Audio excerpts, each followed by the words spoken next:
Selamat pagi Bapak Ibu Saudara yang kekasih di dalam Tuhan Yesus Kristus. Kita mengucap syukur kepada Tuhan karena pada pagi hari ini kita boleh dilawat lagi dengan kebenaran firman Tuhan. Sebelum kita merenungkan firman Tuhan, mari kita satu di dalam doa. Allah Bapa kami yang baik, yang bertahta di dalam kerajaan surga, kami bersyukur kepadamu Tuhan karena pada pagi hari ini kami boleh dilawat lagi oleh kebenaran firman Tuhan. Kiranya firman Tuhan berbicara di dalam hati kami, menuntun langkah kehidupan kami, dan tidak ada satupun di antara kami yang terlewat oleh kebenaran firman Tuhan. Biarlah kami boleh konsentrasi, kami boleh mendengar, mengerti, dan memahami firman Tuhan, rencana dan kehendak Tuhan bagi kehidupan kami. Terima kasih Tuhan, waktu-waktu perenungan yang ada di depan kami serahkan dalam tangan Tuhan. Dalam nama Tuhan Yesus kami berdoa. Amin.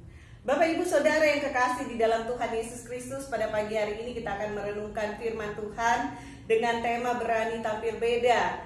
Dan firman Tuhan yang akan melandasi perenungan kita pada pagi hari ini dari Roma pasal 12 ayat 1 sampai dengan ayat yang kedua. Firman Tuhan berkata demikian. Karena itu saudara-saudara, demi kemurahan Allah, aku menasehatkan kamu supaya kamu mempersembahkan tubuhmu sebagai persembahan yang hidup, yang kudus dan yang berkenan kepada Allah. Itu adalah ibadahmu yang sejati. Ayat yang kedua berkata, janganlah kamu menjadi serupa dengan dunia ini, tetapi berubahlah oleh pembaharuan budimu, sehingga kamu dapat membedakan manakah kehendak Allah, apa yang baik, yang berkenan kepada Allah, dan yang sempurna. Bapak Ibu Saudara yang kekasih di dalam Tuhan Yesus Kristus, seringkali di dalam kehidupan kita menghadapi tantangan yang tidak mudah, yaitu penilaian manusia menurut standar dunia ini. Sedangkan hal itu seringkali jauh berbeda dengan standar kebenaran firman Tuhan. Bahkan dalam beberapa hal bertentangan dengan kebenaran firman Tuhan. Karena itu seorang percaya dituntut untuk hidup sesuai dengan kehendak Allah, yang mungkin dapat membuatnya berbeda dengan standar dunia ini. Saat ini kita akan merenungkan firman Tuhan dengan tema berani tampil beda. Bapak Ibu Saudara, mari kita lihat nasihat Rasul Paulus kepada jemaat di Roma yang menghadapi tantangan dan pergumulan karena keberbedaan yang mereka miliki antara taat pada firman Tuhan dan kehidupan dunia yang ada pada saat itu. Di satu sisi ada aturan-aturan maupun kehidupan sosial yang jauh daripada kehendak Tuhan kalau mereka tidak ikut serta di dalam melakukan aturan-aturan yang ada, maka mereka akan dikucilkan, bahkan mengalami penganiayaan. Namun kalau mereka melakukannya, maka mereka akan melawan kehendak Tuhan. Apa nasihat Rasul Paulus bagi mereka yang menghadapi polemik demikian? Yang pertama adalah Paulus mengingatkan mereka tentang kemurahan Allah. Karena itu saudara-saudara, demi kemurahan Allah, aku menasehatkan kamu. Itu di ayat yang ke-12. Artinya, kalau mereka ada sebagaimana adanya mereka saat itu semua hanyalah karena kemurahan Allah. Sama dengan kita, hanya karena oleh kemurahan Allah lah kita ada sebagaimana adanya kita saat ini. Allah lah yang menolong dan memelihara serta menjamin kehidupan kita. Karena itu patutlah kita mengucap syukur kepada Tuhan dan hidup sesuai dengan kehendak-Nya. Apapun keadaan kita saat ini, jika Allah menghendaki kita untuk ada di dalam situasi itu, maka pasti Tuhan akan menyediakan berkat dan kemurahan melalui berbagai situasi kehidupan yang kita alami. Karena itu kalau kita boleh ada sebagaimana adanya kita saat ini, semuanya itu hanya karena kasih dan anugerah Tuhan di dalam kehidupan kita. Hal yang kedua yang dikatakan Rasul Paulus kepada jemaat di Roma adalah Paulus menasihatkan jemaat agar mereka mempersembahkan tubuh mereka kepada Allah sebagai suatu persembahan.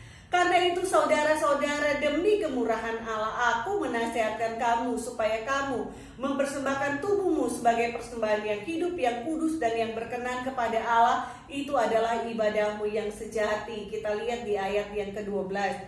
Bapak Ibu Saudara, sebelum mereka percaya kepada Tuhan, maka jemaat Roma biasa memberikan tubuhnya untuk memuaskan hasrat dunia ini. Mereka menyembah berhala serta melakukan keinginan-keinginan dunia yang jauh dari kehendak Tuhan. Paulus menasihatkan mereka agar setelah mereka percaya kepada Tuhan, maka mereka harus memiliki kehidupan yang berbeda, yaitu menjadikan diri mereka hamba Tuhan. Atau di sini Paulus mengatakan menjadikan diri mereka sebagai persembahan kepada Tuhan. Paulus memakai kata tubuh sebagai suatu persembahan. Kata tubuh di sini melambangkan totalitas kemanusiaan mereka, baik badan fisik mereka maupun hati, pikiran, dan perasaan yang mengendalikan tubuh mereka. Semuanya secara total harus diserahkan atau dipersembahkan sebagai suatu persembahan yang hidup dan yang berkenan kepada Tuhan. Bapak Ibu Saudara, suatu kehidupan yang dihidupi dipersembahkan kepada Allah sebagai suatu persembahan yang berkenan di hadapannya. Di sini tubuh seperti apakah yang layak dipersembahkan kepada Tuhan?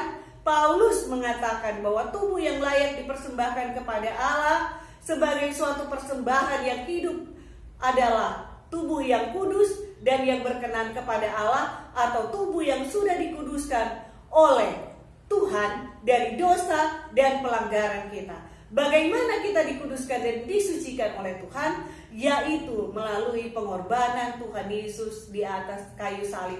Darahnya yang tercurah menghapus semua dosa dan pelanggaran kita, sehingga kita layak dan berkenan di hadapan Allah. Yang harus kita lakukan adalah kita menyadari dosa kita menyadari pelanggaran kita datang kepada Tuhan, kita mohon ampun di hadapan Tuhan.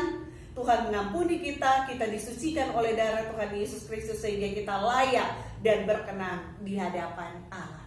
Hal yang ketiga, nasihat Rasul Paulus kepada jemaat di Roma agar mereka memiliki kehidupan yang berbeda sebelum mereka percaya kepada Tuhan dan sesudah mereka percaya kepada Tuhan, yaitu totalitas hidup sebagai ibadah kepada Tuhan. Di ayat yang ke-12 dikatakan, "Karena itu saudara-saudara, demi kemurahan Allah aku menasehatkan kamu supaya kamu mempersembahkan tubuhmu sebagai persembahan yang hidup, yang kudus dan yang berkenan kepada Allah. Itu adalah ibadahmu yang sejati." Di sini Paulus memperhitungkan totalitas hidup yang berkenan kepada Allah sebagai suatu ibadah kepada Allah. Artinya setelah kita percaya kepada Tuhan, maka totalitas hidup kita adalah suatu ibadah kepada Allah. Apapun yang kita lakukan dan kerjakan adalah suatu persembahan yang hidup kepada Allah. Karena itu penting bagi kita untuk selalu mengaitkan setiap hal yang kita pikirkan maupun kita kerjakan dengan kehendak Allah. Hanya dengan melakukan kehendak Allah lah hidup kita akan menjadi suatu ibadah yang hidup dan yang berkenan kepada Allah. Hal yang keempat adalah hidup yang tampil beda. Roma 12 ayat yang kedua berkata, "Janganlah kamu menjadi serupa dengan dunia ini, tetapi berubahlah oleh pembaharuan budimu, sehingga kamu dapat membedakan manakah kehendak Allah, apa yang baik, yang berkenan kepada Allah, dan yang sempurna." Di sini Paulus menasihatkan jemaat di Roma agar mereka memiliki hidup yang berbeda dengan standar dunia yang ada, yang tidak sesuai dengan kehendak Tuhan. Mungkin mereka akan membayar harga dengan mahal dalam mengiring Tuhan, yaitu penolakan terkucil, bahkan penganiayaan.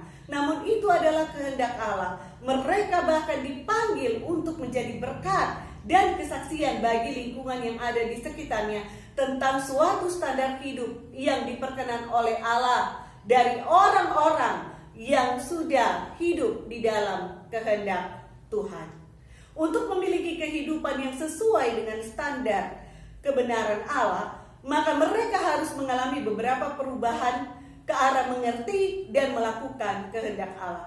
Perubahan pertama yang mereka akan alami adalah perubahan budi, perubahan pemahaman, perubahan pemikiran yang kemudian mempengaruhi sifat, sikap, dan tindakan mereka. Apa yang memperbaharui mereka? Yang memperbaharui mereka adalah firman Tuhan. Firman Tuhan akan menjadi landasan kehidupan mereka sehingga mereka memahami rencana dan kehendak Tuhan. Roh Kuduslah yang akan memampukan mereka untuk mengerti dan melakukan firman Tuhan itu di dalam kehidupan mereka. Ketika mereka mengerti firman Tuhan, maka mereka dapat membedakan manakah kehendak Tuhan, apa yang baik, sesuai standar Allah, dan yang sempurna di hadapan Allah. Bapak Ibu Saudara, demikian juga dengan kita. Allah menghendaki agar kita juga hidup dalam standar Allah. Karena itu kita harus mengerti dan memahami firman Tuhan yang memperbaharui budi kita. Roh Kudus akan menolong kita untuk mengerti, dan Roh Kudus memampukan kita untuk melakukan firman Tuhan. Dengan demikian kita akan bisa membedakan manakah kehendak Allah, apa yang baik dan berkenan di hadapan Allah. Mungkin kita akan mengalami berbagai tantangan hidup dan tantangan dunia ketika kita melakukan kehendak Allah. Namun kenyataannya kehidupan yang ada di sekitar kita itu bertentangan dengan kehendak Allah. Namun Bapak Ibu Saudara, Allah mau agar kita berani tampil beda, menjadi kesaksian kebenaran firman Tuhan melalui suatu kehidupan yang dipersembahkan untuk memuliakan Allah. Roh Kudus akan senantiasa memampukan kita untuk melakukan kehendak Allah. Kiranya firman Tuhan yang singkat ini memberkati kita semua dalam kita mengiring Tuhan. Tidak mudah kita untuk menghidupi firman Tuhan, menjadi berkat melalui kebenaran firman Tuhan. Tetapi jika itu adalah panggilan Tuhan, maka Tuhan pasti akan menguatkan, Tuhan pasti akan memampukan kita, Tuhan pasti akan memberikan jalan keluar kepada kita. Tuhan memberkati kita semua. Amin.